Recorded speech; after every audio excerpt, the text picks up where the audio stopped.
I'm here at the Blockchain Innovation Conference 2019 in Amsterdam, and I'm here with Klapwijk from Deloitte. Hi, good afternoon. How are you doing? I'm good, yeah. How was your morning? Great, really interesting speakers. And one of the things that I particularly liked is that it has really taken a flight since last year. So there was no talking about proof of concepts or the potential of blockchain. It's been really about what has been in production and the results that people achieved and how they think about consortia and scaling. So really positive. So making progress in the last year. Yeah. Great. And we were talking at dinner last night a little bit about more of the kind of blockchain or tech for good, humanitarian sector, agri-food. How's Deloitte thinking about that kind of stuff? Well, Deloitte or myself? Either or. So I personally, I think those are really interesting cases. They appeal more to me just because of the impact they make on people. I think for Deloitte, the same goes. Like, of course, one of our mottos is to make an impact that matters. So the social good cases is something that's really widely supported. And one of the projects that we've done with this really large UN organization is something that also has got a lot of attention because for Deloitte, it's a real sweet spot to work on both innovation and on something that has such a strong social character. And of course, it's business in the middle. Let's not forget about that. Yeah, it is still important. True. We can make money and do good at the same time. Yeah, so I was actually in a panel discussion earlier, and one of my points and learnings of the last year have also been that you need to have this business case to scale. And another party in this track actually presented a case where for building a proof of concept, it's not actually that hard to get it built and to test it. But if you really want to scale it, you want to have these partners on board, you need to arrange your funding, and there needs to be a business case. And with a lot of these things that are social good, they have a great eminence character, but then it's really hard to scale because the business case is not always there. And in the beginning, that's fine, because for the experimentation and the limited amount of funding, companies can miss that. And I think there's in this world a little bit of misconception that large corporations that have a lot of revenue also automatically can miss the money. And what I see is that with a lot of these initiatives, you need to have a really strong business case to actually get it implemented at scale. Right, and of course, any large organization is fiscally obligated to make sure that they continue making money. So sure, you can make a donation, you can do your CSR, but your business has to generate business. That is the point. What are you seeing? Because I'm assuming you come to more of these kind of events and conferences, and you're in certainly within the Dutch blockchain and related tech bubble. What are you seeing coming that you think, that's really interesting? In terms of what? In terms of projects or developments? Yes. So one of the things that one of the podcasts I really like to listen to is Epicenter. Epicenter? Yeah, Epicenter, and they're quite techy. They're guys from Berlin, and I follow that because it's really interesting to see more up close the fundamental developments on the infrastructural layers. So another party that presented today was Parity. And I really like what they're doing with Substrate and Polkadot and looking at how can you connect these different blockchains, because that will be a big step forward.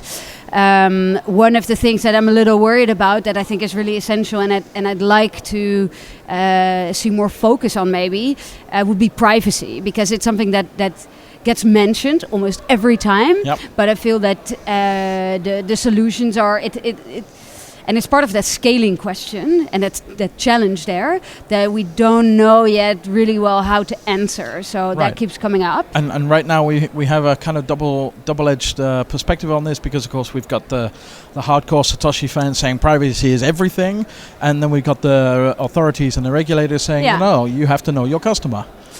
Yeah, and I think, the answer is always a little bit in the middle, right? So as soon as people start being really, really idealistic, then to me that's usually not a great sign, because that also means that people are rather inflexible in collaborating. And I think the key word here is collaboration, and that's of course a very big word in the blockchain space that you keep hearing. But I also think, as one of the learnings of last year, that is also the greatest challenge maybe, is how do you collaborate together? And if you set up such a consortium, how do you arrange that with your governance agreements that you need to make, and how do you actually work together? And especially in the sort of sustainable development goals area, where you look at NGOs, you look at other public organs like the government, but you also look at these private parties that often bring a lot of funding, that need this business case, and do have the ability to scale that, but they do need to work together and all see their values met. Yeah, and yet they're coming in from a totally different perspective, so it's not easy to just say, well, as long as it's fair for everyone, it'll be fine. If you've got four private companies coming in and they all come in for 25% each, then it's easy to do that. Yeah, but even then, there was the presentation of VAC that I heard before. They were actually talking about the lessons learned, and they said, well, in that consortium, the parties are not equal, so there's always a risk of parties like Shell or the really big ones taking over the smaller ones. So you need to be sure that there's an equal share in there for all the parties, whether they're small or large, but that you also, and that is partly it is sort of arranged in how do you arrange the voting, how do you arrange the shares, how do you arrange investment and resources, but it's also in the way that you sit around the table together. How do you talk to each other? Like, are you actually being dominant, or are you actually treating each other as being equal? Are we in this together, or are we in this for me? Yeah, exactly. And I think with like the NGOs, what's quite difficult is that if they are not bringing in money, like what will their position be? And that makes it easy for a private party to say, well, if we pay, we can decide. And you are actually really reliant on some of these organizations to bring in the knowledge that the private organizations don't have. Yeah, and see that as valuable and not just a tool, right? Looking forwards from now, what would you love to be working on? That's a good question, because I actually, as a consultant, sit in different industries. My sweet spot is a little bit more on supply chain, agri-food. I've loved the UN cases that I've done. So I do have to say that I would love to work on more humanitarian cases. But I also see a little bit of a difficulty there, and it can sometimes be a bit slower. So I would also like to work more with logistics company and also work on those partnerships and see whether from the network that we have as Deloitte, how we can connect that and how we can involve the right parties. Because we also know the regulator, we also know the governments, the private parties, the NGOs. So I think, we also...